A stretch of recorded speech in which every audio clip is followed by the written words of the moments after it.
कस्तूरीतिलकं ललाटपटले वक्षस्थले कौस्तुभं नासाग्रे वरमौक्थिकं करतले वेणुकरे कङ्कणम् सर्वाङ्गे हरिचन्दनं सुललितं कण्ठे च मुक्तावली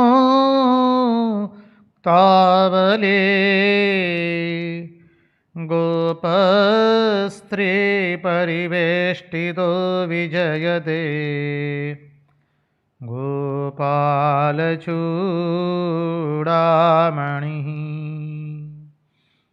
गोपालचूडामणिः।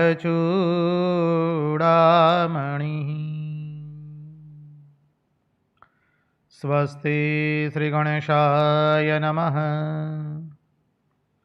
श्रीसरस्वत्यै नमः। श्रीगुरुभ्यो नमः। नारायणं नमस्कृत्य नरं चैव नरोत्तमं देवीं सरस्वतीं व्यास ततो जयमुदीरयेत्।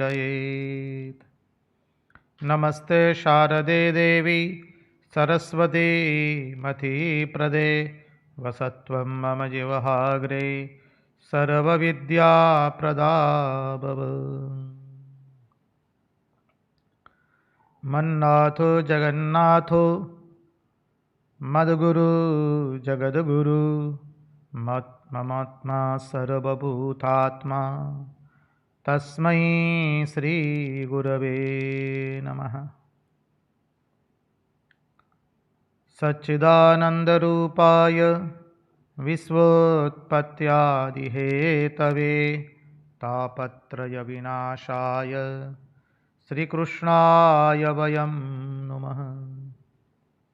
ॐ नमः परमहंसास्वादित चरणकमलचिन्मकरन्दाय भक्तजनमानसनिवासाय श्रीरामचन्द्राय विश्वसर्गविसर्गादि नवलक्षणलक्षितं श्रीकृष्णाख्यं परं धाम जगद्धाम नमामि तत्।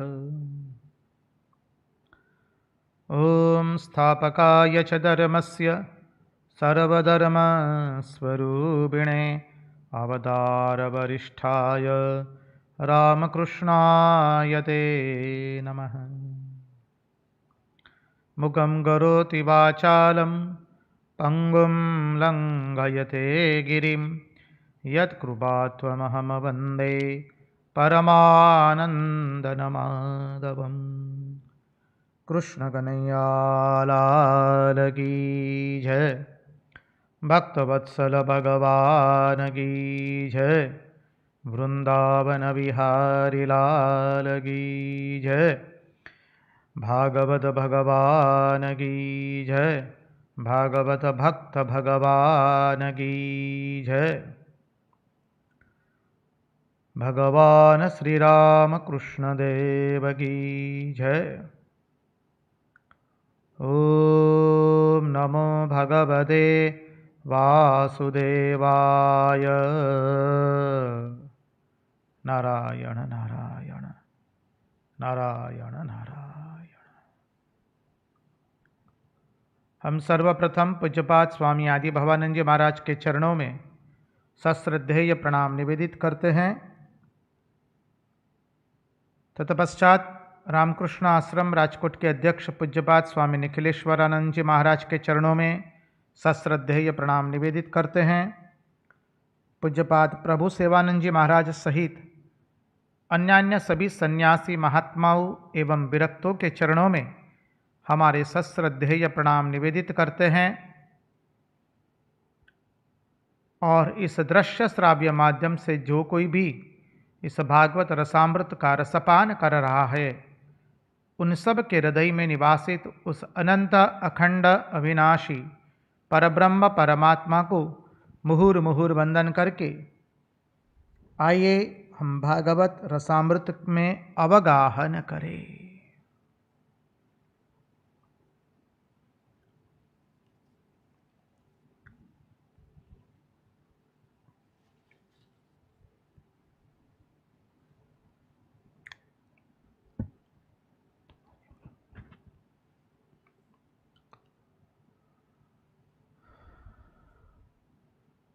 तदेव रम्यं रुचिरं नवं नवं तदेव शश्वन् मनसो महोत्सवम् तदेव शोकार्णवशोषणं नृणाम् यदुत्तमः श्लोक यशोनुगीयते।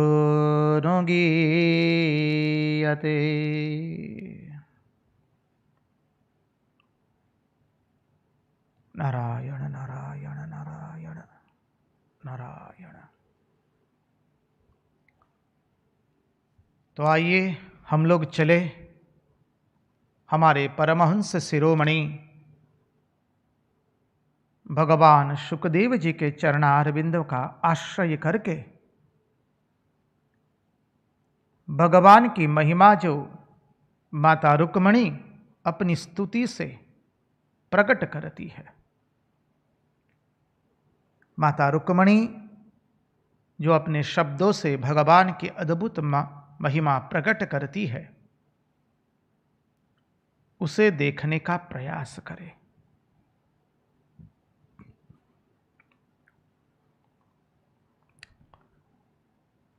कल हम देख रहे थे माता रुक्मणी जी ने कह दिया कि प्रभु कहाँ आप तीनों गुणों को धारण करने वाले प्रकृति से पर और कहाँ में गुणों से आवृत्त होकर एक प्रकृति रूप जीव।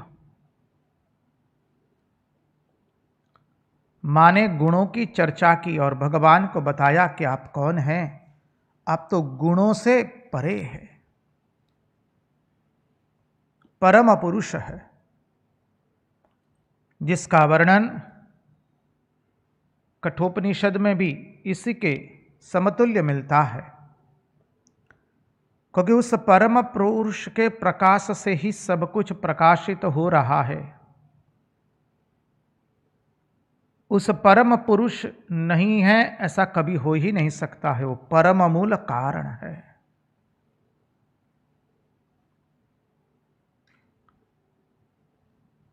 कारण वह है जो कभी कार्य से अलग न हो।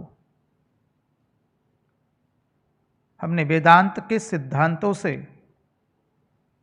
इस तथ्य को अनेक रूप से हमने श्रवण किया है।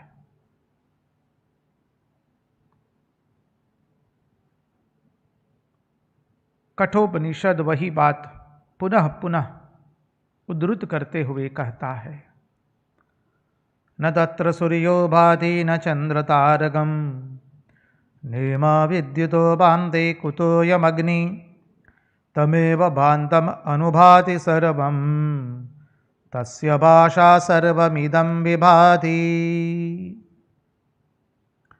प्रभु आप ही से ये सूर्य चंद्र तारे नक्षत्र ग्रह बिजली इत्यादि सब चमक रही है।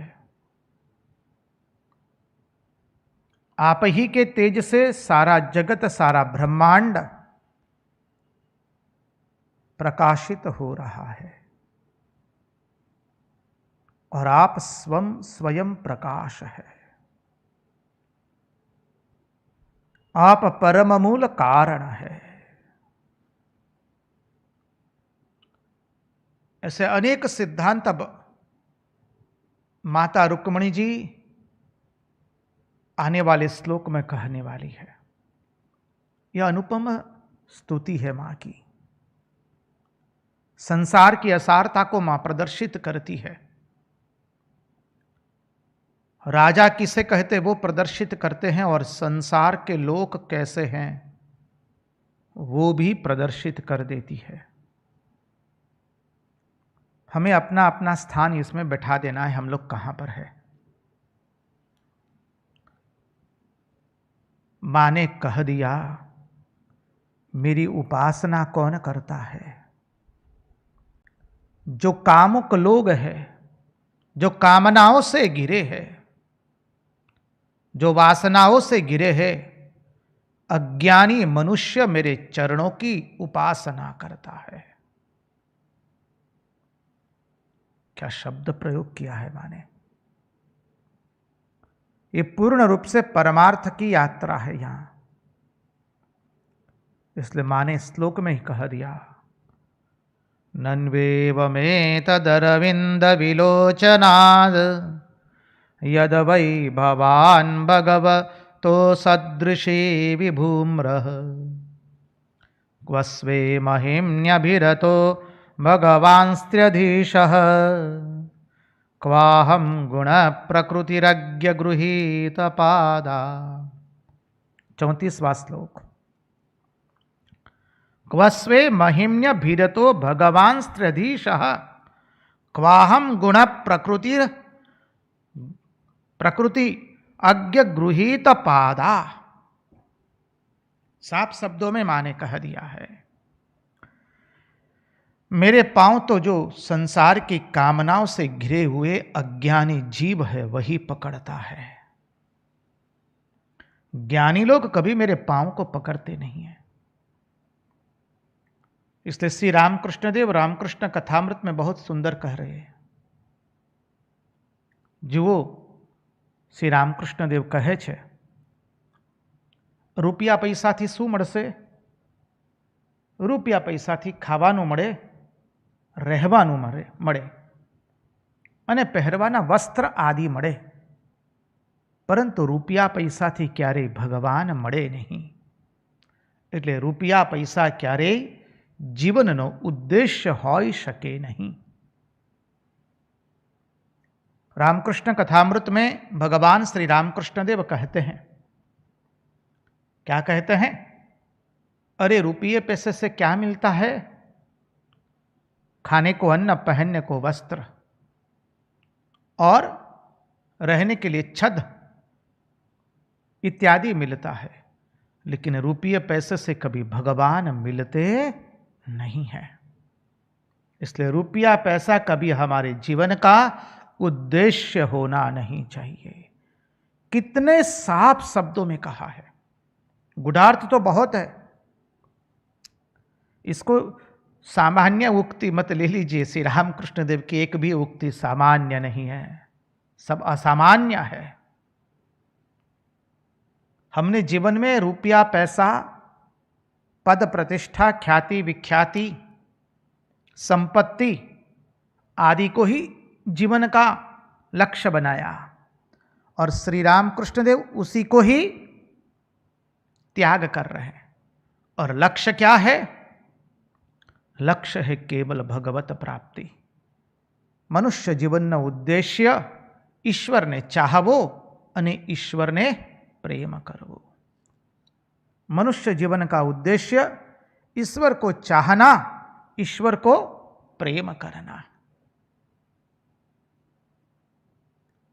रुपया पैसा, पद प्रतिष्ठा, ख्याति विख्याति, संपत्ति वो जीवन का कभी उद्देश्य नहीं हो सकता है. और जिसने उसको अपने जीवन का उद्देश्य बनाया है उसका वर्णन मां आने वाले श्लोकों में करने वाली है. ऐसा चाटा मारा है ना मां ने, माने रोना भी नहीं आएगा और चिल्ला भी नहीं पाएंगे. मां उस तरह से ऐसे ऐसे शब्दों का प्रयोग करती है हम लोगों के लिए, मानी शरीर पूरा हिल जाएगा. कल जो श्लोक अधूरा था, अपूर्ण था, उसकी ओर प्रस्थान करे. सत्यम वया 35वां श्लोक. जो लोग मूल भागवत खोल करके बैठे हैं, अध्याय 60वां, 10वां स्कंद, 35वां श्लोक. सत्यं भयादिव गुणेभ्य उरुक्रमान्तः शेते समुद्र उपलक्षण उपलब्धमनमात्र आत्मा। सत्यं भयादिव गुणेभ्य उरुक्रमान्तः शेते समुद्र उपलम्भनमात्र आत्मा। नित्यं कदीन्द्रियगणैः कृतविग्रहस्त्वं तत्सेवकैर्नृपपदं विदुतं तमोन्धम्। प्रभु, आपका यह कहना भी ठीक है कि आप समुद्र में रह रहे हैं राजाओं के डर से। प्रभु, आप समुद्र में ही रहते हैं। अंतः समुद्र, क्या शब्द प्रयोग किया है माने। सत्यम भयादिव गुणेभ्य उरुक्रमान्तः शेते समुद्र। कल हमने इसका विस्तृत अर्थ देखा था। हृदय रूपी नारायण का वास क्षीर सागर में है। सागर अर्थात जहां पर जल ही जल है। नारायण अयन, जिसका जल, जिसका अयन है, उसका नाम नारायण। सभी भावनाएं हमारे हृदय में से प्रस्फुटित होती है। इसलिए नारायण कहाँ है? हमारे हृदय में। इसलिए तो हम प्रार्थना करते हैं। आप लोग नित्य प्रार्थना करते होंगे, न करते हो तो उसको जोड़ दीजिएगा। नमामि नारायण पाद पंकजम करोमि नारायण पूजनम सदा। वदामि नारायण नाम निर्मलम स्मरामि नारायण तत्त्वमव्ययम्। तो नारायण वहां है। और प्रभु ये राजाओं के भय से, अब राजा किसे कहेंगे? जो गुणों के स्वामी हैं, प्रकृति के स्वामी, जो गुणों के अधीन है, वो राजा नहीं है। राजा कौन है? जो गुणों का स्वामी है। और प्रभु, आप तो गुणों के स्वामी हैं। आप तो वह राजा है, आप कोई सामान्य राजा नहीं है। आप लोगों ने अध्यात्म रामायण सुना होगा, या अध्ययन किया होगा, या पढ़ा होगा, या ना भी पढ़ा हो, उसमें कोई बात नहीं है। उसमें परमात्मा श्री राम कहते हैं। हम सच कहें, एक बार अध्यात्म रामायण पढ़िएगा। उसमें जो श्री राम ने संसार का निरूपण किया है ना, अभूतपूर्व है। वैराग्य का अवलंबन करने के लिए अध्यात्म रामायण तो अवश्य पठन करने योग्य है।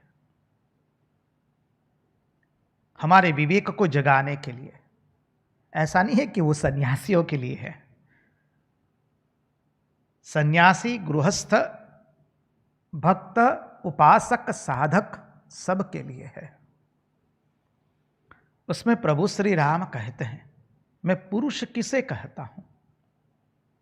प्रभु कहते हैं, जो अपने एक अकेले बाहुबल से 80,000 योद्धाओं को पराजित कर दे, उसे मैं पुरुष नहीं कहता हूं। उसे कतई मैं पुरुष नहीं कहता हूं। पुरुष तो वह है जो उसके मन में संकल्प विकल्प उठ रहे हैं, उसके प्रति उसका पूर्ण रूप से अंकुश है। पुरुष तो वह है। श्री रामकृष्ण देव ने पुरुष की यही परिभाषा देते हुए स्वामी विवेकानंद के बारे में कहा। क्या अद्भुत शब्द प्रयोग किया है। अवतार का एक भी ताल जो है ना, बेताल नहीं होता है। शास्त्र अध्ययन करने से श्री रामकृष्ण देव की महिमा और उनकी उक्ति के गूढ़ार्थ को हम समझ पाएंगे। नहीं तो केवल घटनाओं तक सीमित रहेंगे। रामकृष्ण देव ने यह किया, वो किया, वो किया, घटनाओं तक सीमित रह जाएंगे, उक्तियों तक सीमित रह जाएंगे। हमें वहां तक सीमित नहीं रहना है। हमें तो गूढ़ार्थ में जाना है, डूब डूब रूप सागर में जाना है। जो कथामृत में भजन है ना, डूब डूब रूप सागरे अमार मन। तलातल पाताल खुजिले पाबीरे प्रेम रत्न धन। हमारी भाषा में गड़बड़ हो सकती है, आप उसको सुधार दीजिएगा। तो तात्पर्य है उसके गुढ़ार्थ में जाना, और गुढ़ार्थ में कब प्रवेश कर पाएंगे? जब हम शास्त्र अध्ययन करेंगे। नहीं तो श्री रामकृष्ण देव के जीवन की घटनाओं को लेकर हम नहीं रह सकते। उस घटनाओं के भीतर में जाना है, उसके गुढ़ार्थ में जाना है। तो मूल बात पर आवे, जब स्वामी विवेकानंद नरेंद्रनाथ दत्त के रूप में आए, तब श्री रामकृष्ण देव शब्द बोलते उसके बारे में। कलकत्ता में पहली बार कोई पुरुष देखा, अंग पर एक मैली चादर थी। वर्णन करते हैं श्री रामकृष्ण देव, जब नरेन पहली बार यहां आया तो अंग पर मैली चादर थी और जगत पर तनिक भी उसकी दृष्टि नहीं थी। कलकत्ते में पहली बार कोई पुरुष देखा। अब पुरुष का अर्थ मिला लीजिए अध्यात्म रामायण से, जिसको अपने संकल्प विकल्प पर पूर्ण रूप से अंकुश है, वह पुरुष। इसलिए मां ने कहा कि हे परम पुरुष, आप जो समुद्र में रहते, बात तो सही है। और राजा कौन है? ये जो पृथ्वी के राजा, जो कोई एक प्रदेश के राजा है, वो राजा है? कतई नहीं। राजा तो वह है जो त्रिगुण मई प्रकृति, तीनों गुण वालों की रूपी प्रकृति का जो स्वामी है, तीनों गुण का जो स्वामी है, वही राजा है। और उस राजा, आपने कहा कि राजा लोग मुझसे द्वेष करते हैं। बात सही है महाराज, राजा लोग तो आपसे द्वेष करेंगे ही करेंगे, क्योंकि वो तो परिच्छिन्नता के राजा है, एक टुकड़े के राजा है। और आपका राजाओं से बैर है। दोनों अर्थ निकलते एक ही अर्थ में से, एक ही वाक्य में से। अर्थात आप इंद्रियों से दुश्मनावट करते हैं। आप इंद्रियों से, आपकी दुश्मनी है। इंद्रियों के एक एक अधिष्ठान देवता है। हमने देखा सांख्य सिद्धांत के अनुसार जब सृष्टि तत्व का चिंतन किया, 10 इंद्रियों के 10 देवताएं। तो अर्थात यहां पर क्या है कि देवताओं से बात नहीं, वो तो अधिदैव अर्थ है। अधिभूत अर्थ क्या है कि आप इंद्रियों से बैर करते हैं। क्यों बैर करते हैं? क्योंकि ये इंद्रियां ही मनुष्य को दिन दहाड़े लूट करके चली जाती है। हमारे मन में कोई एक विचार आया, बस ये इंद्रियां इतनी प्रबल होती है, डकैत की तरह है। ये चोर की तरह नहीं है, ये डकैत है। डकैत लोग रात को डकैती नहीं डालते हैं। मारो काटो लूटो, दिन दहाड़े एक साथ आते, सबके सामने सब कुछ लूट करके चले जाते हैं। तब प्रभु आप ये इंद्रियों के आप दुश्मन है, क्योंकि ये इंद्रियां हमको दिन दहाड़े सबके सामने लूट लेती है और हम विवश होकर कुछ नहीं कर पाते हैं। इसलिए प्रभु ये इंद्रियां आपकी दुश्मन है। क्या सुंदर शब्द प्रयोग किया है। गुढ़ार्थ को समझने का प्रयास करें। और प्रभु आपने कहा आप राज्यासन से रहित है। नित्यम कदेन्द्रिय गण ही, इंद्रियों के दुश्मन। नित्यम कदेन्द्र गण ही कृत विग्रहस्त्वम त्वत्सेवकैर नृपपदम विदुतम तमोन्धम। प्रभु आपने कहा कि आप राज सिंहासन से रहित है। प्रभु आपको क्या महिमा वर्णन करे। जो आपसे प्रेम करता है, जो आपको चाहता है, प्रभु वो तो राज सिंहासन को लात मार देता है। राज सिंहासन के लिए उसके लिए कोई कीमत नहीं होती है। वो तो राज सिंहासन को त्याग देता है। प्रभु जब आपका भक्त, आपका उपासक, आपका साधक, आपका चाहने, आपको चाहने वाला बड़े बड़े राज्य सिंहासन का त्याग कर देता है, ठुकरा देता है, तो प्रभु फिर आपकी तो हम बात ही क्या करें। समझिए, इसलिए आपने राज्य सिंहासन का त्याग कर दिया है। वृत्रासुर का वो श्लोक याद कीजिए, न नाकपृष्ठम न च पारमेष्ठ्यम न सार्वभौमं न रसाधिपत्यम न योग सिद्धिर पुनर्भवं वा समंजसत्वा विरहय्यकांक्षे। मुझे तीनों लोकों का राज्य नहीं चाहिए, न स्वर्ग का, न भूलोक का, न पाताल का। तो भगवान बोले क्या कोई योग सिद्धि दे दो क्या? बोले हमको सिद्धियां भी नहीं चाहिए। न नाक पृष्ठम न च पारमेष्ठ्यम, हमें कुछ नहीं चाहिए। न योग सिद्धिर पुनर्भवम वा, हमको मोक्ष भी नहीं चाहिए। सिद्धि चाहिए, भगवान बोले ना सिद्धि भी नहीं चाहिए। न योग सिद्धिर पुनर्भवम वा, तो क्या चाहिए तुमको? मोक्ष नहीं चाहिए, तीनों लोकों का राज्य नहीं चाहिए, योग सिद्धियां नहीं चाहिए, तो तुमको चाहिए क्या? प्रभु कहते हैं न नाकपृष्ठम न च पारमेष्ठ्यम न सार्वभौमं न रसाधिपत्यम न योग सिद्धिर पुनर्भवं वा समंजसत्वा विरहय्यकांक्षे। प्रभु मुझे आपका विरह चाहिए, मैं आपके विरह में तड़प तड़पूं, मुझे इसके अतिरिक्त और कुछ नहीं चाहिए। जो गोपियों ने कहा प्रभु 1-2 वर्ष की बात तो छोड़ दीजिए, 100 वर्ष की बात छोड़ दीजिए, इसको तो गिनता ही कौन है। हम तो कल्प पर्यंत तुम्हारे विरह में तड़पती रहेगी। अब कल्प की गणना हमने की थी कभी, वो याद कर लीजिए, उसके अंदर में अभी प्रवृत्त नहीं होंगे, नहीं तो जाएगा सब। कल्प पर्यंत समझ लीजिए,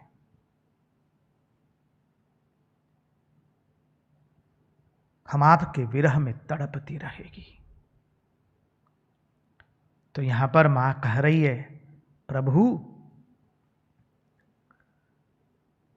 आपने जो राज सिंहासन छोड़ दिया है, प्रभु जो आपके चाहने वाले हैं वही भोगों को छोड़ देते, वही राज सिंहासन का त्याग कर देते, वही ठुकरा देते हैं। तो प्रभु आपकी तो हम बात ही क्या कर सकते हैं, हम कुछ बोल ही नहीं सकते आपके बारे में। तो आपने जो कहा है कि मैंने राज सिंहासन ठुकरा दिया है, प्रभु आपने ठीक ही कहा है। जो श्री कृष्ण ने एक एक बात बताई, मां एक एक बात को कैसे यथोचित है वो बता रही है। भगवान ने लौकिक दृष्टि से कहा कि देखिए मेरे में ये कुछ भी नहीं है, क्योंकि भगवान ने कल देखा था, भगवान ने कह दिया कि मैं तो अत्यंत छोटा हूं। और भगवान ने अपनी कनिष्ठता का दर्शन करवाया। अब उसी कनिष्ठता को मां रुक्मिणी जी सर्वश्रेष्ठता में परिणत करती है।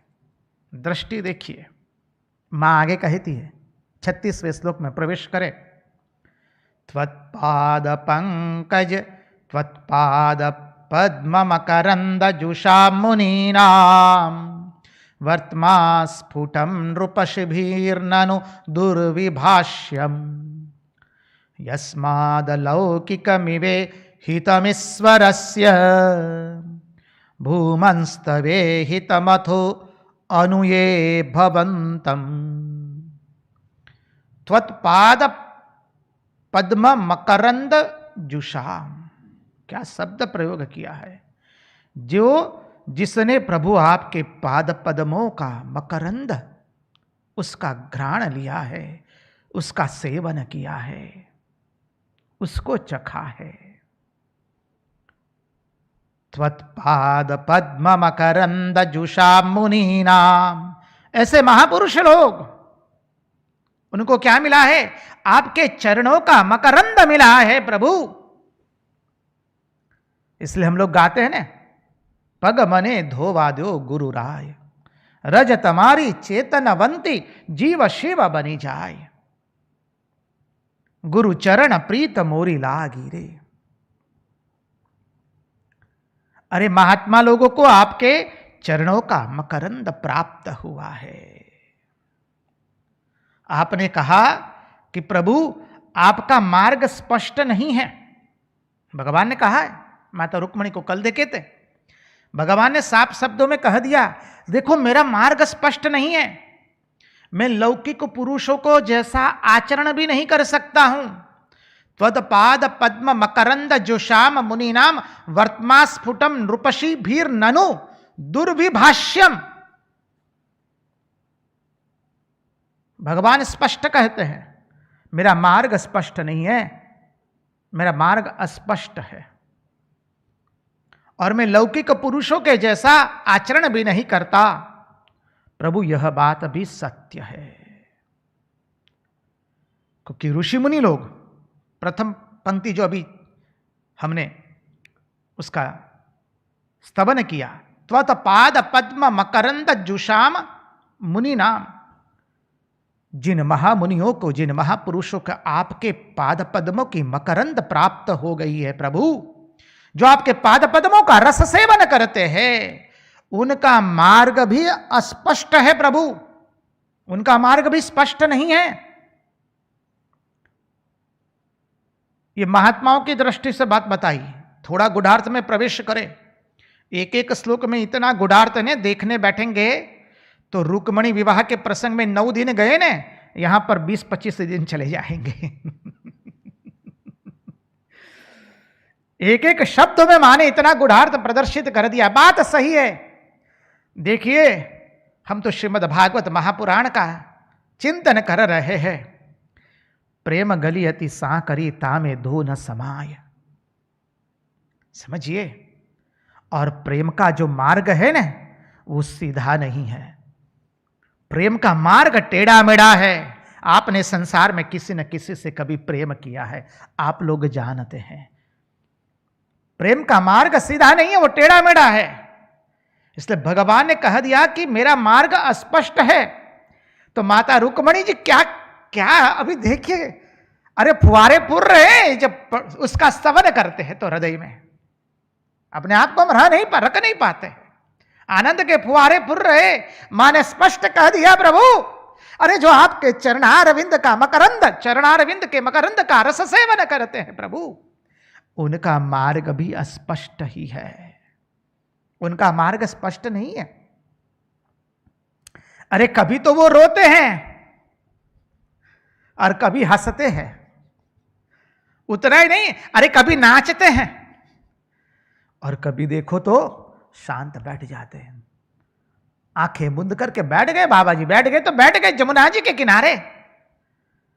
न वस्त्रों का भान है, न खाने का भान है, न किसी का भान है। कहीं गंगा जी के किनारे बैठे, नर्मदा जी के किनारे बैठे, जमुना जी के किनारे बैठे, कोई सरिता के किनारे ध्यान लगा दिया। उनका मार्ग भी स्पष्ट नहीं है। अरे प्रभु अधिक तो क्या कहे, जो भक्त साधक आपके मार्ग का अनुसरण करते हैं, अरे आपके भक्तों को भी जो चेष्टाएं हैं वो प्रभु वो स्पष्ट नहीं है। उनकी चेष्टाएं भी प्रभु अलौकिक है। यस्माद अलौकिक, यस्माद अलौकिक, संधि विच्छेद करेंगे। यस्मात् अलौकिक मिव हितमीश्वरस्य भूमंस्तवे हितमथो अनुये भवंतम। आपके भक्तों की चेष्टाएं भी प्रभु असामान्य होती है। मुक्त भाषांतर कर रहे हैं जी। उनकी चेष्टाएं भी असामान्य होती है, उनकी चेष्टाएं भी अलौकिक ही होती है। तो प्रभु कैसे अलौकिक होती है आपके भक्तों की चेष्टाएं? देखिए, हम आपको बताएं, अभी आप लोग जो है विगत 92 दिनों से ये भागवत महापुराण का सत्संग चल रहा है। आप हर रोज 10 पर या 10:05 पर 10 बजे बैठ जाते, 12 बजे तक सत्संग के लिए। हमें अन्यथा रूप से मत लीजिएगा। आपके पतिदेव या आपकी भार्या जो भी हो और आपके संतान, वो आपको देखते कि हर रोज 10 बजे मम्मी बैठ जाती है, बाबूजी बैठ जाते हैं, पिताजी बैठ जाते हैं, तो संतान कहे कि ये क्या है। 1-2 दिन सत्संग हम समझ सकते हैं, 10 से 12 बजे तक का। अब तुम आज 3-3 महीनों से मम्मी लगी हो, पिताजी लगे हैं आप, ये क्या है? हर रोज 10 से 12 बजे तक जैसे दुनिया बंद हो जाती है। हमको तो ये समझ में नहीं आता। ये हमने सुना है संतानों के मुंह से। महाराज जी हमारी मम्मी का तो सटिया गया है, और संतान कहते पहले तो मां का ही सटिया गया था, अब तो बाबूजी का भी सटिया गया साथ साथ में। पहले मां अकेले सत्संग में जाती थी, अभी बाबूजी भी लगने लगे। पहले तो समझ में आता था कि मम्मी ऐसी है थोड़ी बहुत, लेकिन अभी पापा भी देखते हैं मम्मी के साथ जुड़ गए हैं। हमारा तो घर में कोई बात ही नहीं सुनता है। आपकी चेष्टाएं भी अस्पष्ट हो जाती है। हमने कहा नहीं, प्रेम का मार्ग सीधा नहीं है, टेढ़ा मेढ़ा है, समझिए। और ये मार्ग में दो नहीं चलेगा। इसलिए आप कभी जाएंगे श्रीमती राधा जी के क्षेत्र के अंदर में बरसाना, तो वहां प्रेम गली है, बहुत सांकरी गली है, बहुत ही सांकरी गली। उसमें 2 जन नहीं जा सकते, एक ही को जाना पड़ेगा। तो सांकरी गली आती है वहां पर बरसाना के अंदर में। तो उसका तात्पर्य वही है, महाराष्ट्र के समय भगवान जा रहे तो भगवान इस तरफ से आ रहे, राधा रानी जी इस तरफ से आ रही। देखिए प्रेमिकों ने बहुत सुंदर इसमें प्रेम का निरूपण किया। अब दोनों तो, ये तो एक को इस तरफ जाना पड़ेगा पूर्ण रूप से बाहर, तभी कोई आगे अग्रसर हो पाएगा। अब यहां पर तो कहीं अग्रसर होने की बात ही नहीं है। राधा रानी जी कहते हैं अग्रसर किसको होना है, और श्री कृष्ण कहता है अग्रसर किसको होना है। समझने का प्रयास कीजिए। जब दोनों इस छोर से, दोनों विरुद्ध छोर से आ रहे हैं, और अग्रसर तभी हो जा पाएंगे जब एक दूसरे को हम अतिक्रम करेंगे। अब यहां अतिक्रम करने की कोई बात ही नहीं है। तो बोले हुआ क्या? अरे प्रेम में 2 है ही नहीं, बचे एक ही। समझ लीजिए। तो यहां पर मां भी यही कह रही है कि आपके भक्तों की चेष्टाएं भी प्रभु अलौकिक होती है। फिर तो आपकी बात ही तो अलग है। अरे आपके चरणारविंद का सेवन करने वाले महात्माओं की चेष्टाएं अलग है, उनका मार्ग भी अस्पष्ट है। अरे उनको तो छोड़ दीजिए, आपके जो भक्त हैं उनकी भी चेष्टाएं अलौकिक है प्रभु। हमारे यहां कोई कोई माताजी कितने सालों से सत्संग करते हैं, तो उनके पतिदेव कहते हैं अरे भाई क्या बात है, 1-2 साल समझ में आया, आप तो लगातार 10-12 साल से लगे हुए हैं। किसी की संतान सत्संग में आते हैं तो माँ बाबूजी चिल्लाते अरे क्या बात है, ये जमाने में क्या कोई सत्संग करता है? तो क्या बुढ़ापे में सत्संग करेंगे क्या? जब आंखों का तेज चला जाएगा, कान में सुनाई नहीं देगा, मुंह में एक भी दांत नहीं रहेगा, शरीर बैठ नहीं पाएगा, न खड़ा रह पाएगा। सिंह के जब दांत सब गिर गए फिर सिंह चिल्लाता नहीं है।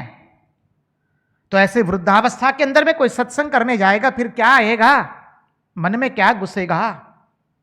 सत्संग तो युवावस्था से करना होता है, ताकि वृद्धावस्था सुधर जाती है, समझ लीजिए। तो संतान आते तो माता पिता चिल्लाते हैं, मां आती है तो पुरुष चिल्लाता है, पतिदेव चिल्लाते, पति आता है तो भार्या चिल्लाती है, दोनों आते तो संतान चिल्लाते हैं। तो प्रभु आपके भक्तों की भी चेष्टाएं अलौकिक है। कभी तो यूं त्रिपुंड लगाया, कभी यूं लगाया, अरे कभी कुछ भी नहीं लगाया। समय मिलता है तो भगवत प्रसंग करते हैं, छुट्टी मिलती है तो बोले तीर्थ क्षेत्र में चले जाते हैं। जैसे दुनिया से कटे हुए हैं, और दुनिया के लोग इसलिए संसारी मनुष्य को क्या कहते हैं? संसारी मनुष्य भगवान के भक्तों को कहते हैं ये लोग सब कटी पतंग है, समझ लीजिए। मानी इनका संसार से नाता टूट चुका है, क्योंकि उनकी चेष्टाएं सब अलौकिक होती है। तो प्रभु आप तो सभी ऐश्वर्यों के आश्रय, आपकी चेष्टाएं अलौकिक हो, उसमें क्या आश्चर्य है? उसका तो फिर कहना ही क्या है। मां एक एक भगवान के एक एक शब्द को मां कितनी अलौकिक दृष्टि से उसको प्रतिपादित कर रही है। अब देखिए आगे का श्लोक बहुत सुंदर है, सभी श्लोक सुंदर है, इसके पर तो बहुत सुंदर चिंतन और गुढ़ार्थ से हो सकता है, ऐसा श्लोक कर रही है मां। निष्किंचनो नानुभवान न यतोस्ति किंचिद यस्मै बलिं बलिभुजोऽपि हरन्त्यजाद्यः नत्वा विदन्त्य श्रुतपोऽन्तकमाढ्यतान्धाः पृष्ठो भवान् बलिभुजामपि तेऽपि तुभ्यम्। क्या बात कह दी मां ने यहां पर। निष्किंचनो ननु भवान, प्रभु आपने कहा कि आप निष्किंचन है ना, बात तो सही है प्रभु, आप निष्किंचन हैं। अरे निष्किंचनता, आप निष्किंचन है उसका अर्थ दरिद्र नहीं है। माता रुक्मणी जी कहती है, क्योंकि वो तो स्वयं जो लक्ष्मी ठहरी, रसिकों ने रस लिया है। एक एक श्लोक में रस से परिपूर्ण है। रस है, वैराग्य है, ज्ञान है और भक्ति है। ये भागवत की विशेषता है। सभी श्लोकों के अंदर में ज्ञान, भक्ति और विवेक है। तो मां कहते प्रभु आप निष्किंचन है ना, आप कहते हैं कि आप निष्किंचन है। प्रभु बात तो सही है, आप निष्किंचन है। निष्किंचनता का अर्थ, निष्किंचनता का अर्थ आप दरिद्र नहीं है। अरे प्रभु हम तो आपके चरणों में बैठी है, आप दरिद्र कहां से होंगे। मां ने अपना प्रभुत्व भी प्रकट कर दिया। अब मां बताती है प्रभु निष्किंचन क्यों है आप। देखिए ज्ञान प्रदर्शित कर दिया, पहले भक्ति प्रदर्शित की, प्रेम प्रदर्शित किया, अब ज्ञान और वैराग्य प्रदर्शित कर रही है मां। प्रभु आप निष्किंचन कैसे हैं। प्रभु आपके अतिरिक्त तो और कुछ है ही नहीं इस संसार में। जो कुछ है सो तू ही है। हर देश में तू, हर वेश में तू, तेरे नाम अनेक बस तू एक ही है। सागर से उठा बादल बनकर, बादल से गिरा जल होकर, तेरे नाम अनेक बस तू एक ही है। प्रभु आपके अतिरिक्त तो और कुछ है ही नहीं, तो आपको क्या प्राप्त करना है। निष्किंचिनता का अर्थ क्या है कि भाई कुछ किंचित मात्र भी नहीं है। निष्किंचनता का संस्कृत व्याकरण की दृष्टि से एक अद्भुत अद्भुत अर्थ है।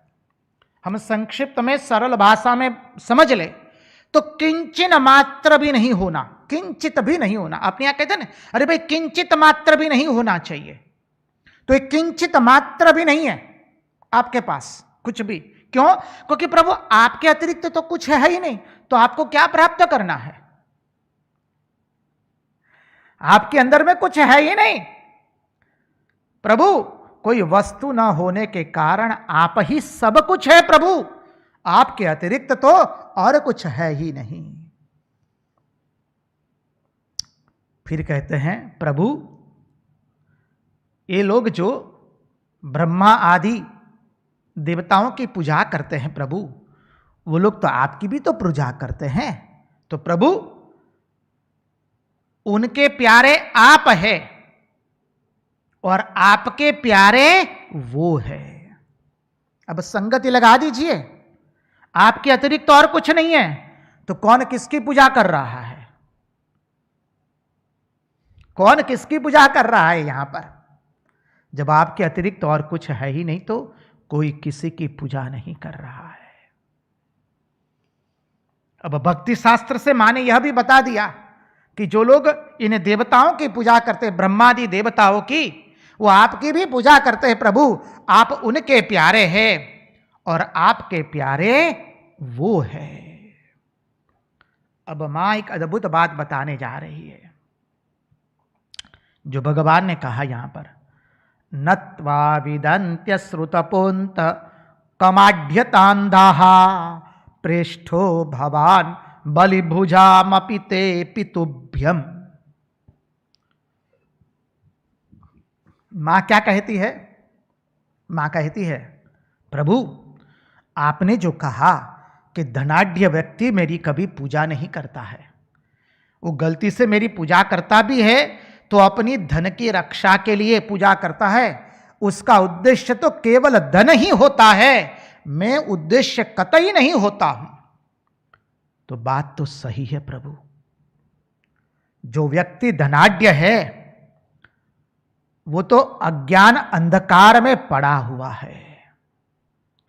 जो व्यक्ति धनाढ्य है वो तो अज्ञान के अंधकार में पड़ा हुआ है। इसलिए प्रभु उसको वह ज्ञात ही नहीं है कि आप काल बन करके उसके मस्तिष्क पर सवार हो चुके हैं। इसलिए धनाढ्य व्यक्ति कभी आपका भजन नहीं करते हैं, वो अज्ञानी हैं। और अज्ञानी इसलिए हैं कि वो जानते नहीं कि प्रभु आप ही काल बन करके उनके मस्तिष्क पर आप निवासित, कब उनके प्राण चले जाएंगे और वो खाली हाथ आए और खाली हाथ उनको वापस जाना पड़ेगा। प्रभु ये अज्ञानी लोगों को मालूम ही नहीं है कि काल कब हमको मृत्यु के मुख में धकेल देगा। इसलिए वो आपका भजन नहीं करते हैं। उन्होंने शरण लिया है संपत्ति का, धन का संपत्ति लिया है, धन का शरण लिया है, संपत्ति का शरण लिया है प्रभु। इसलिए वो अज्ञानी है, अंधकार में मग्न है। जब उन्होंने संपत्ति की शरण ली है प्रभु, तो वो आपका भजन कैसे कर पाएंगे? आपका भजन तो वही करता है प्रभु जिसके ऊपर आपका अनुग्रह होता है। ऐसा मत समझिए कि हम भगवान का ये सत्संग कर पा रहे हैं, श्रवण कर पा रहे भागवत की कथा का, वो हमारे पुण्य के बल पर है। हम बार बार आपको श्रीमद् भागवत की कथा में कह चुके हैं, मनुष्य अपने बल से सत्संग का श्रवण नहीं कर सकता है, अपने पुण्यों के बल से कतई नहीं। मनुष्य भगवान के अनुग्रह से केवल उसे सत्संग प्राप्त होता है। ये मत समझिए हमने कोई पुण्य कर्म किए थे इसलिए भगवान ने ये सत्संग करवा दिया है, कतई नहीं। ये भगवान का अनुग्रह है। इसलिए तुलसीदास जी ने कह दिया, बिनु सत्संग विवेक न होई, राम कृपा बिनु सुलभ न सोई। अब आगे के श्लोक में प्रविष्ट हो जाए, क्योंकि हमें तो बहुत आगे जाना है, श्लोक अनेक है। त्वं वै समस्त पुरुषार्थमयः फलात्मा यद्वांछया। क्या कहती है मां?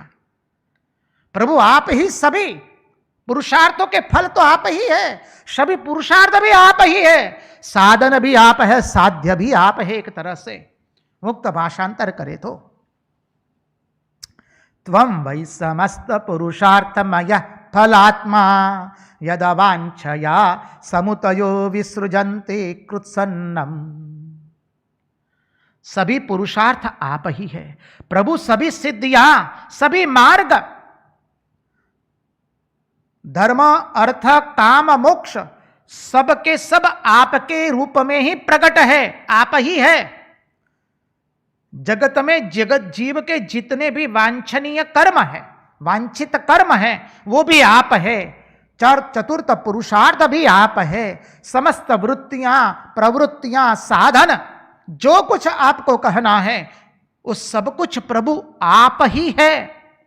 त्वं वै समस्त पुरुषार्थमय फलात्मा यदवांछया सुमतयो विसृजन्ति कृत्सन्नम। तेषां विभो समुचितो भवतः समाजः पुंसः स्त्रियाश्चरतयो सुख दुःखिनोर्न। क्या अद्भुत कह दिया माने। इसका श्रवण करके ऐसा लगता है कि माने अब धीरे धीरे मां हमें कड़वा घूंट पिला रही है। प्रभु चारों पुरुषार्थ भी आप है, वांछनीय कर्म भी आप है, सब वृत्तियां सिद्धियां साधन जो कुछ गिने प्रभु आप ही आप है। केवल विचारशील पुरुष आपको प्राप्त करने के लिए सब कुछ छोड़ देते हैं।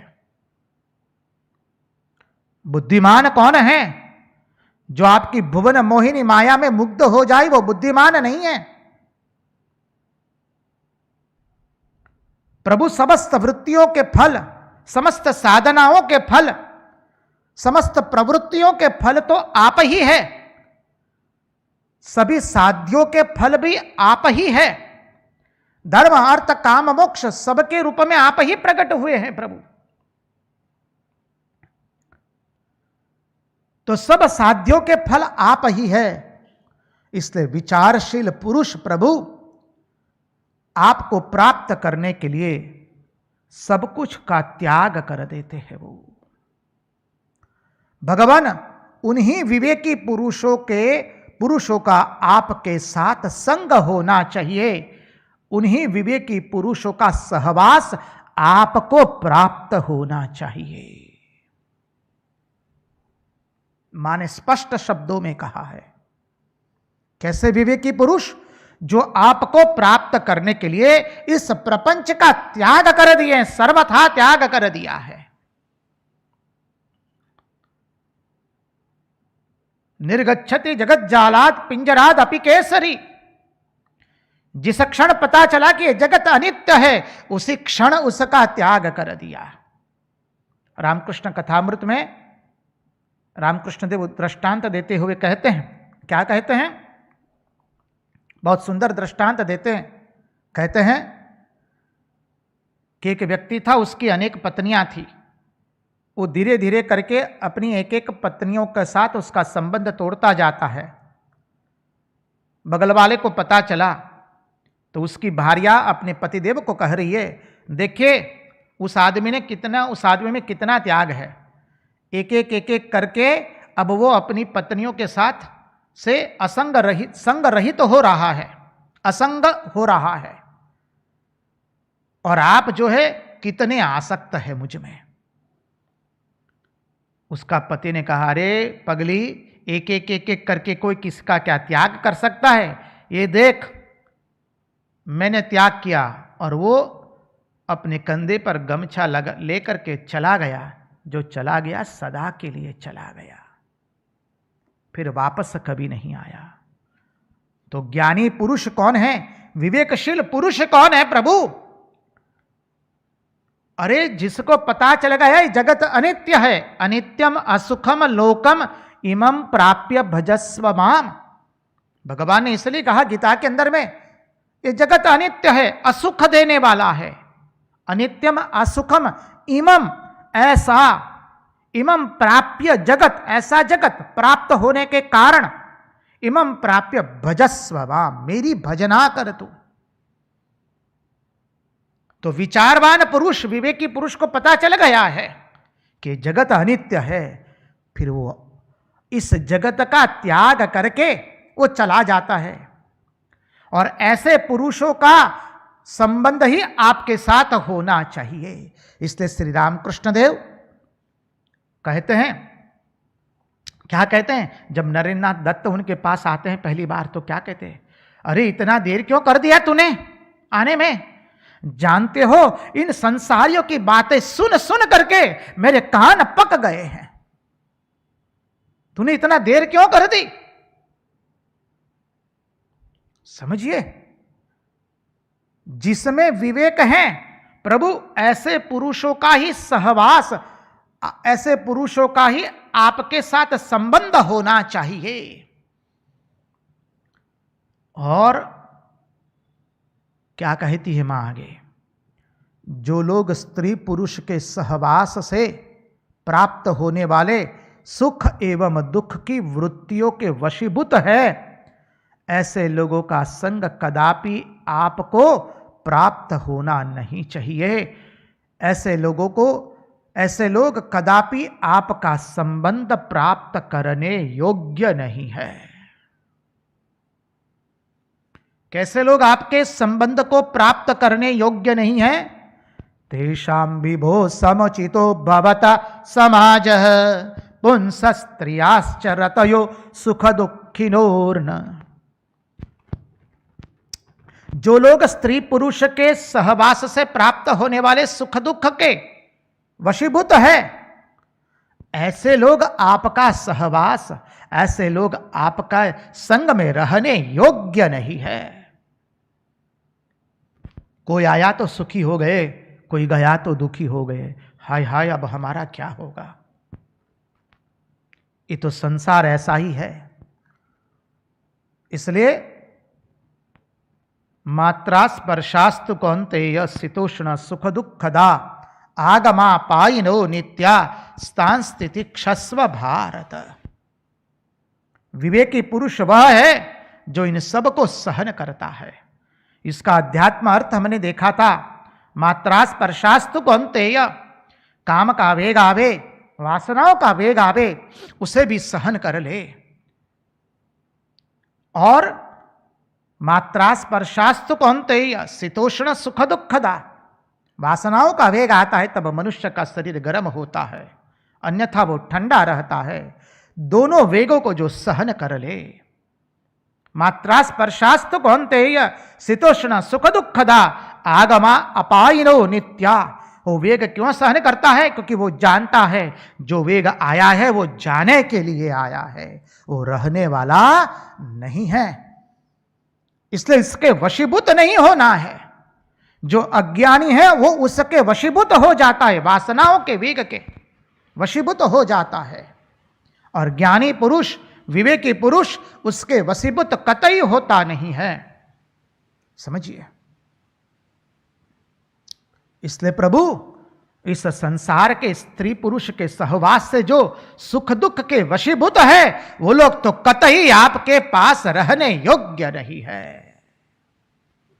रहने योग्य तो जो विवेकी पुरुष है, जिसने इस संसार का, इस प्रपंच का पूर्ण रूप से त्याग किया है, बाह्य त्याग नहीं, मन से भी जिसने त्याग किया है।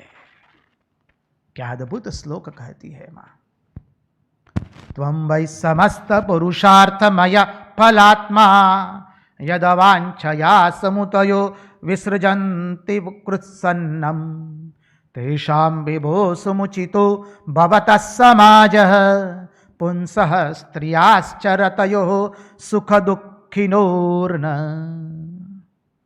अब आगे का श्लोक मां बहुत सुंदर समझा रही है 39वें श्लोक में। उसके पहले महाराज से एक भजन निवेदित करने की प्रार्थना करेंगे। एक सुंदर सा भजन का श्रवण करके हम आगे की स्तुति में प्रवेश करेंगे।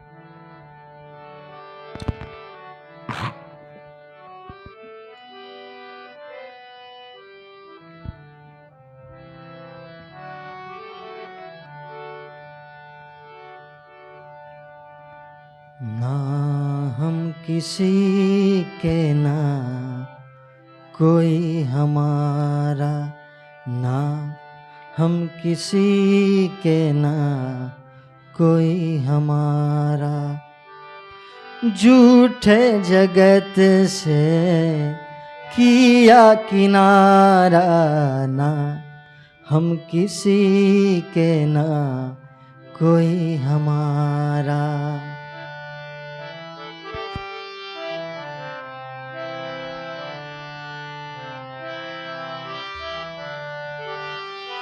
देख ली तेरी दुनिया सारी, हुई ना किसी की क्या होगी हमारी। बहुत देख लिया जगत का नजारा, ना हम किसी के ना कोई हमारा, ना हम किसी के ना कोई हमारा।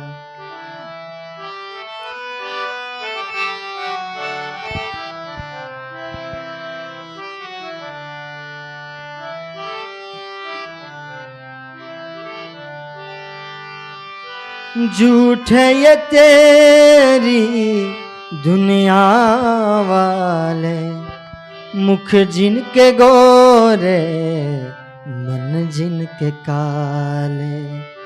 झूठे ये तेरी दुनिया वाले, मुख जिनके गोरे मन जिनके काले।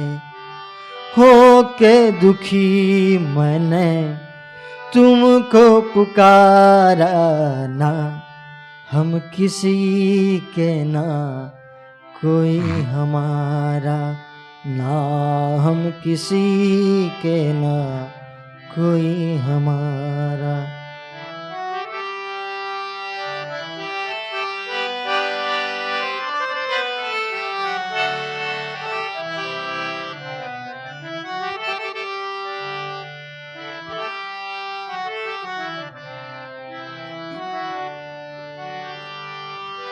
मतलब के ये रिश्ते नाते, ना ये यहाँ के ना ये वहाँ के।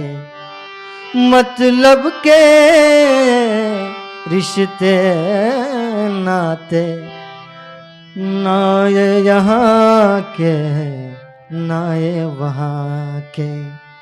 ढूंढ लिया अब तेरा द्वारा, ना हम किसी के ना कोई हमारा, ना हम किसी के ना कोई हमारा।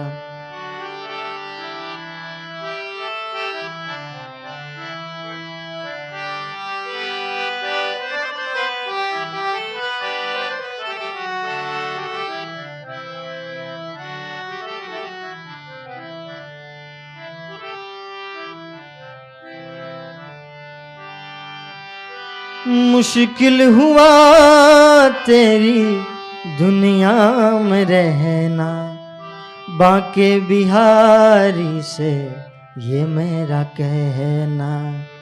मुश्किल हुआ अब तेरी दुनिया में रहना, बांके बिहारी से ये मेरा कहना।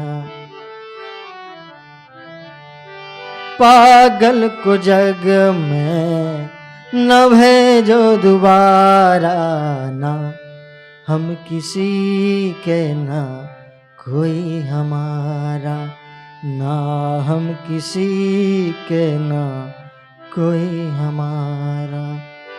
झूठे जगत से किया किनारा, ना हम किसी के ना कोई हमारा, ना हम किसी के ना कोई हमारा। कृष्ण कन्हैया लाल की जय। कृष्ण कन्हैया लाल की जय।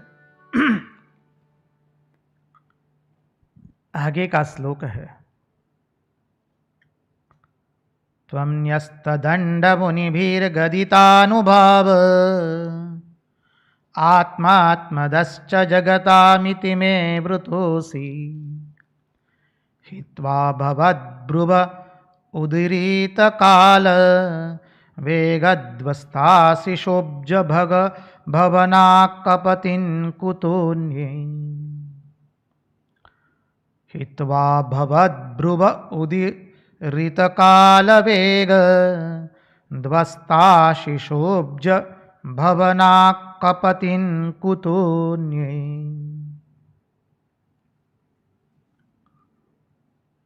बहुत सुंदर कहा है माँ ने। माँ कहती ये सही है प्रभु कि भिक्षुओं ने आपकी प्रशंसा की है।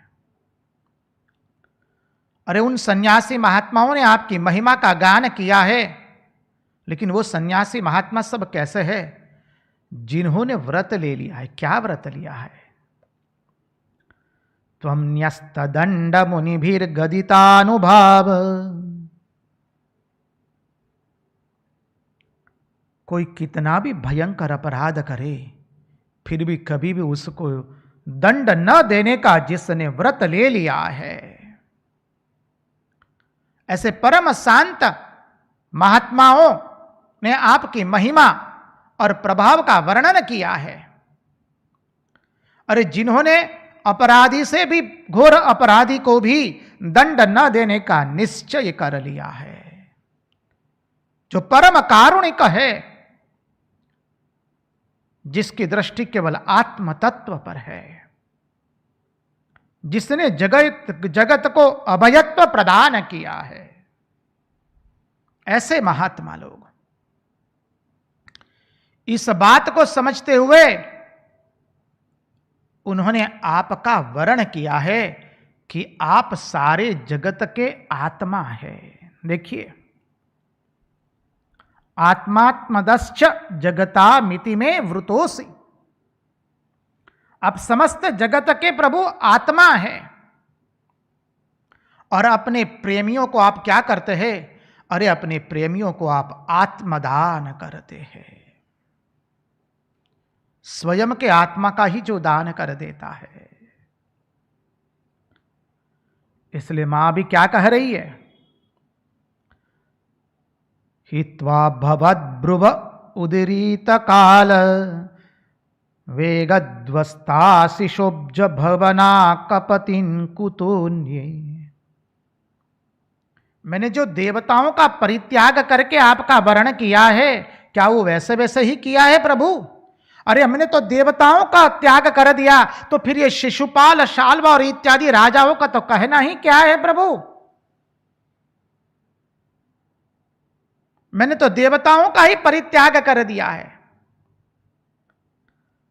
अरे आपकी बाहों से जो काल समस्त जगत को ग्रसित करने के लिए तैयार है, वेग से समस्त जगत को ग्रसित कर देता है काल, और वो काल आपकी बाहों पर नाचता है प्रभु। और आपकी बाहों के इशारे से पैदा होने वाला यह काल अत्यंत तीव्र वेग से जगत को अपने में ग्रसित कर लेता है, और इन देवताओं की आशा अभिलाषाओं को खत्म कर देता है, उनकी आशा अभिलाषाओं पर पानी फिरा देता है। जब इनकी आशा अभिलाषाएं पर पानी फिर जाता है, तो फिर प्रभु ये शिशुपाल इत्यादि राजाओं की तो बात ही क्या करने की है। प्रसंग याद कीजिए, मां यहां पर उनको याद करवा रही है। इसका गुणार्थ बहुत है।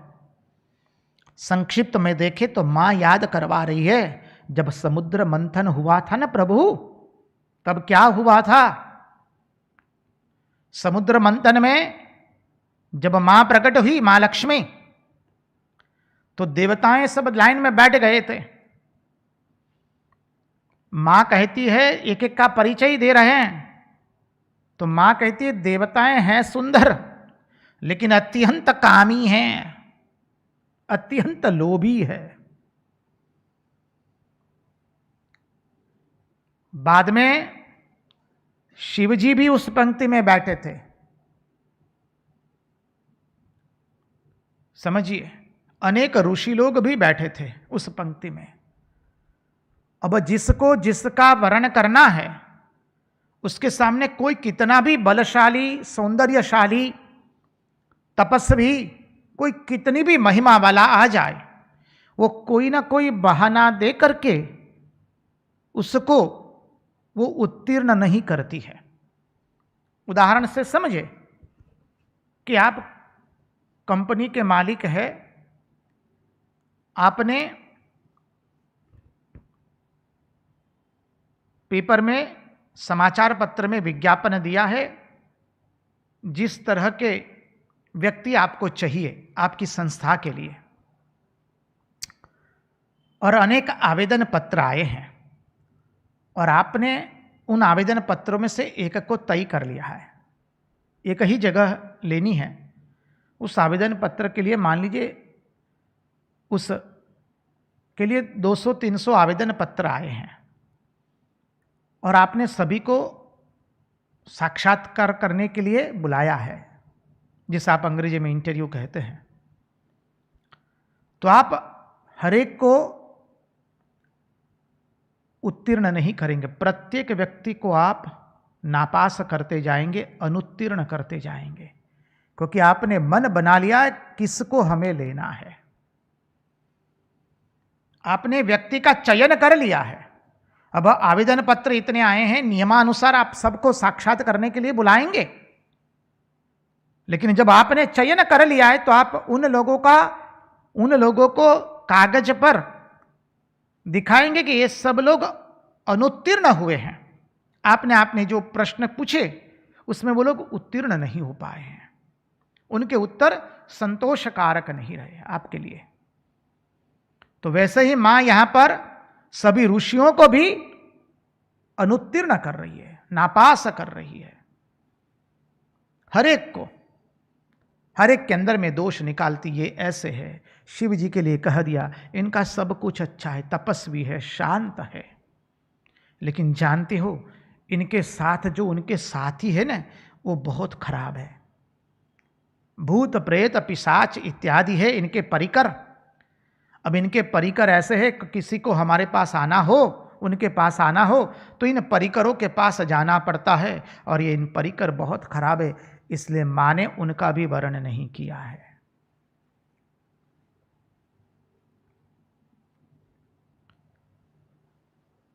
ऋषि मुनि बैठे थे तो उनका भी कह दिया मां ने।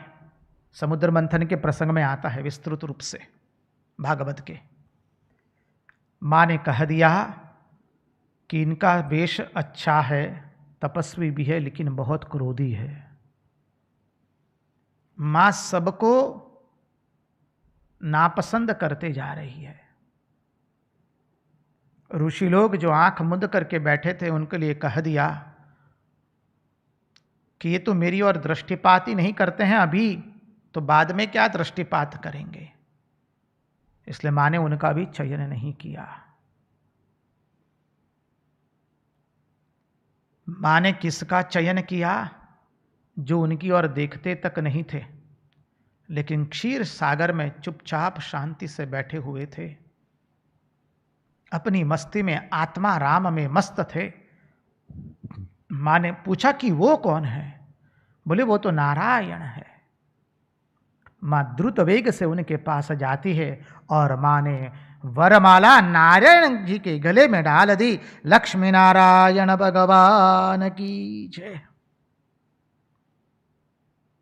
तो मां कहती है कि मैंने इन देवताओं को भी कभी ठुकरा दिया है, उन देवताओं की भी मैंने परवाह नहीं की है, क्योंकि ऐसे ऐसे देवताएं जो आपके भ्रुकुटी से केवल नाचता है, आपकी भ्रुकुटी के इशारे पर जो काल है वो कार्य करता है, वह काल इन देवताओं की आशा अभिलाषाओं पर भी पानी घुमा देता है।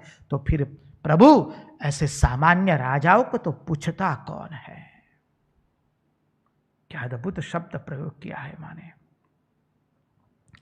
उसके बाद मां कहती है आगे के श्लोक में, प्रभु आपकी यह युक्ति संगत नहीं है कि आप राजाओं से भयभीत होकर समुद्र में आकर के बैठे हैं।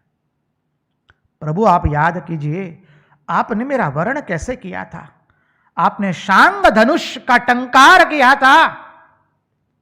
सब राजा आ चुके थे, शिशुपाल, शाल्व, जरासंध, सब असुर राजा एकत्रित हो चुके थे अपनी चतुरंगी सेना को लेकर के, और उन सब के बीच में से आपने आपका शार्ंग धनुष का टंकार किया। इसलिए विष्णु सहस्त्रनाम में भी शार्ंग शब्द से प्रभु का उद्बोधन किया गया है। शंख बृन्नंद की चक्री शांगर धन्वा गदाधर रथांग पाणि रक्षोभ्य सर्व प्रहरणायुध ओम नमः इति विष्णु सहस्त्रनाम। तो प्रभु आपने शार्ंग धनुष का टंकार करके, आपकी वो टंकार कैसी थी प्रभु? वन के अंदर में सिंह जो है विकराल गर्जना करता है, और उसकी विकराल गर्जना सुन करके सब पशु पक्षी अन्य सब भयभीत हो जाते हैं, और उसके शिकार की और कोई दृष्टिपात भी नहीं करता है। प्रभु आपने इस तरह से सभी जरासंध, शिशुपाल, शाल्व इत्यादि राजाओं के मध्य में आपने आपका शार्ंग धनुष का टंकार किया और सिंह की गर्जना कर दी, और प्रभु मेरा पानी ग्रहण किया है आपने। इसलिए आप ये जो कहते हैं कि आप राजाओं के भय से समुद्र में आकर के बैठे हैं, ये बात युक्ति संगत नहीं है प्रभु। मैंने आपका वीर पराक्रम देखा है। क्या अद्भुत बात कहती है मां। अब 41वें श्लोक के अंदर में प्रवेश करे। यदवाच्छया नृपशिखा मणयोंग वैन्य जायंत नाहुषग यादय एकपथ्यम राज्यं विसृज्य विवशुर्वनमंबुजाक्ष सीदन्ति तेनु पदवीं त इहा स्थितः किम। क्या बात बताए। यदवांछया नृपशिखा मणयोंग वैन्य जायन्त्यनाहुष गयादय एकपत्यम। प्रभु आप कैसे कहते हैं, राजाओं के नाम है यहां पर, समझिए 41वें श्लोक में। आप कैसे कहते हैं कि आपका जो अनुसरण करता है उसे प्रायः ही कष्ट उठाना पड़ता है। प्रभु पूर्व काल के अंदर में, अब मां एक एक राजाओं का नाम गिना रही है, अंग, पृथु, भरत, अंग, पृथु, भरत, ययाति और गई इत्यादि जो बड़े बड़े राजा राजेश्वर थे, उन्होंने अपना एक छत्र राज्य था उनका पृथ्वी पर। ऐसा नहीं कोई एक प्रदेश के राज्य राजा थे, उनका पृथ्वी पर एक छत्र राज्य था। वो अपना एक छत्र साम्राज्य छोड़ करके आपको पाने की अभिलाषा से तपस्या करने के लिए प्रभु वन में चले गए। वे आपका मार्ग का अनुसरण करने के कारण क्या कभी किसी प्रकार का उनको कष्ट हो रहा है? कतई नहीं हो रहा है। जिसने आपके मार्ग का अनुसरण किया है, जिसने इस संसार का त्याग करके जो आपके मार्ग में अग्रसर हुआ है, प्रभु उसे कोई कष्ट उठाना नहीं पड़ता है। आप कहेंगे महाराज कितना कष्ट उठाना पड़ता है? वो कष्ट हमको कब लगता है? जब हमारा प्रेम भगवान से नहीं होता है।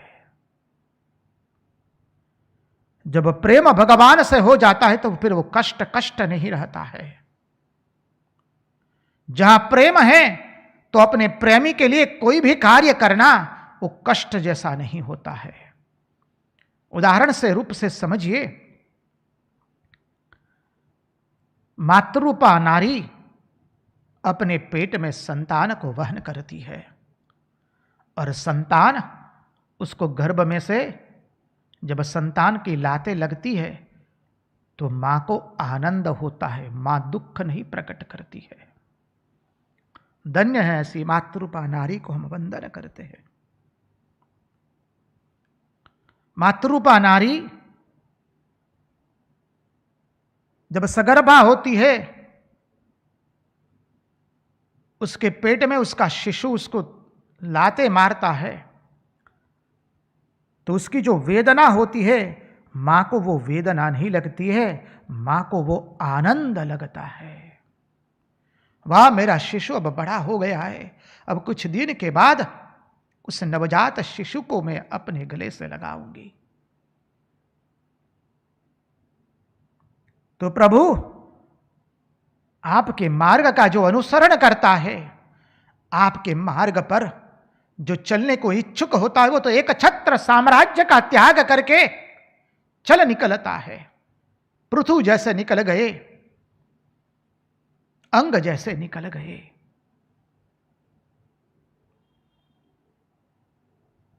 अनेक राजा निकल गए, क्या वो कष्ट पा रहे हैं? कतई नहीं। वो जो भी कष्ट हमको बाहर से दिखाई दे रहा है वो उनके लिए आनंद का विषय है, क्योंकि प्रभु से इतना प्रेम हो गया है। कोई प्रेयसी प्रियतम को प्रेम करती है, प्रेयसी अपने माता पिता का घर छोड़ करके आ जाती है प्रीतम के साथ रहने के लिए।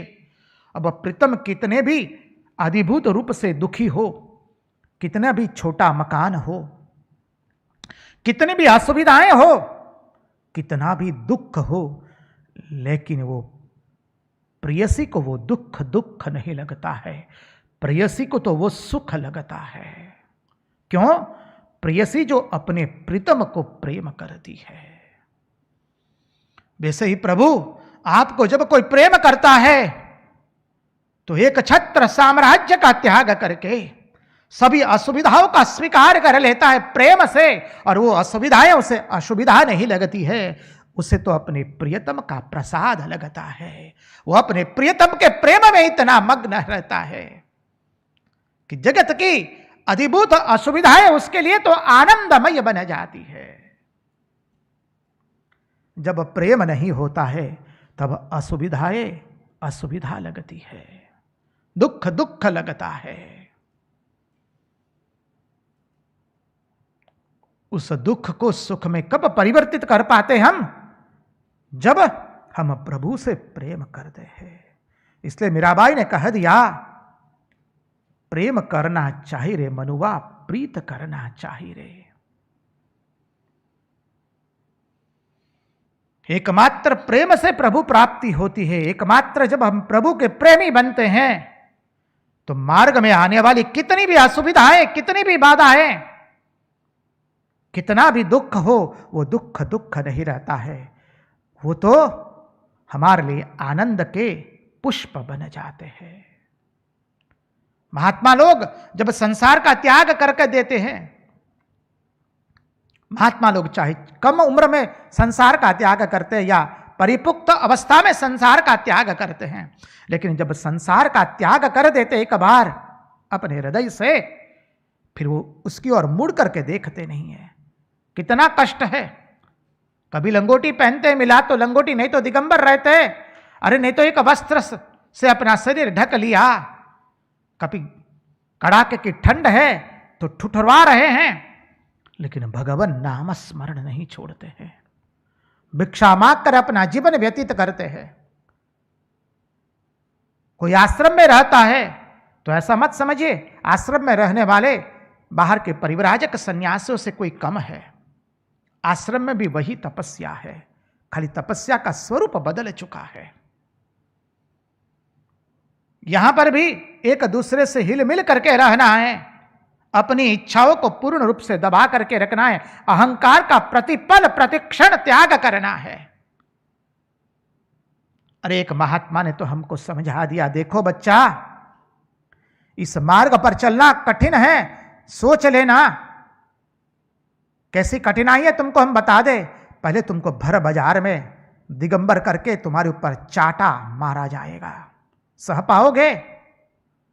महात्मा ने कहा अर्थात तुम्हारे अहंकार पर पहले चाटा मारा जाएगा, तत्पश्चात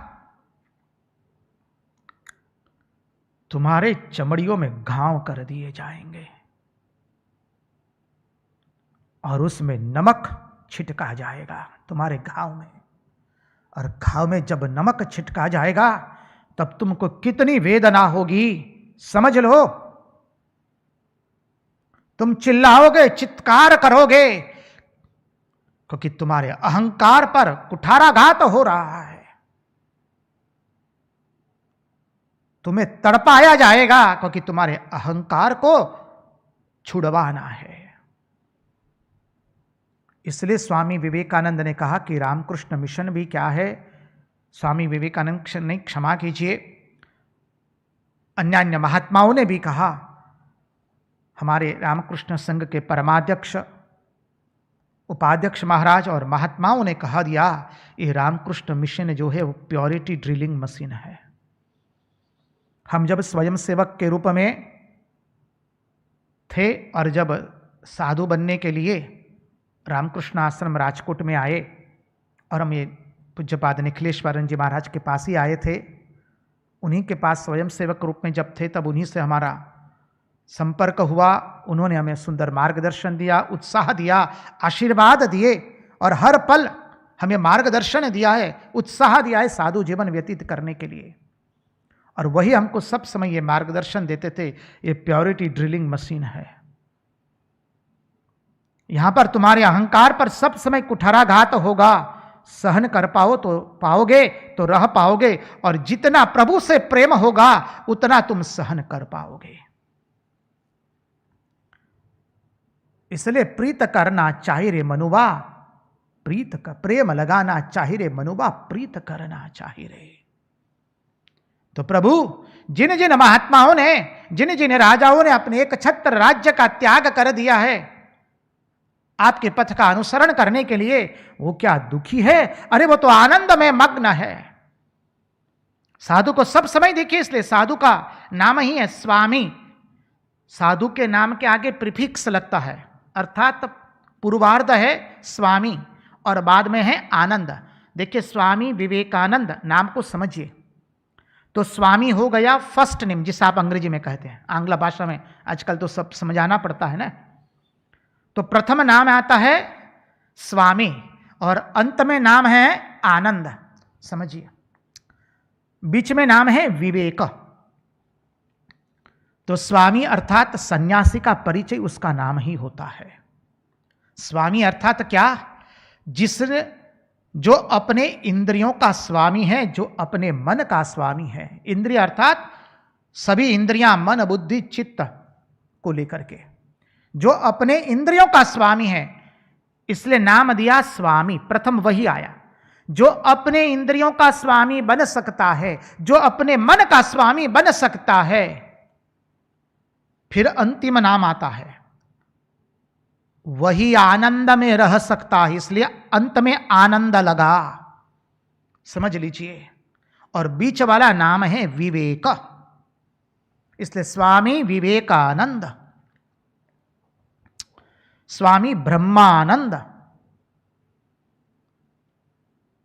आनंद सन्यासी का स्वरूप है। क्यों आनंद सन्यासी का स्वरूप है? क्योंकि उसने अपने मन का वो स्वामी बना है, अपनी इंद्रियों का स्वामी बना है। जो अपने इंद्रियों को अपने वश में रखता है वही आनंद में रह सकता है। तो प्रभु जिन महात्माओं ने एक छत्र राज्य का त्याग करके आपके मार्ग का अनुसरण कर दिया, प्रभु वो सब तो आनंद में, वो कहां दुखी है? क्योंकि उन्होंने अपनी इंद्रियों पर विजय प्राप्त किया है, वो अपनी इंद्रियों का स्वामी बने हैं, इसलिए वो अपने स्वरूप में प्रभु स्थित है। इसलिए कितना अद्भुत श्लोक कहते हुए माता रुक्मणी यहां पर हम सबको समझा रही है। यदवांछया नृपशिखा मणयोंग वैन्य जायंत नाहुष गयादय एकपत्यम राज्यम विसृज्य विवेशुर्वनुमंबुजाक्ष सीदंति तेनु पदवीं त इहा स्थिताः किम। आज इन्हीं की वाणी, इन्हीं के चरणों में समर्पित करते हुए, भगवान से प्रार्थना करते हुए, प्रभु हमारे मन की मति गति और रति आपके चरणों में बनी रहे, इसी प्रार्थना के साथ कृष्ण कन्हैया लाल की जय, भक्तवत्सल भगवान की जय, वृंदावन बिहारी लाल की जय, सब संतन की जय, सब भक्तन की जय। ओम नमः पार्वती पतये हर हर महादेव हर।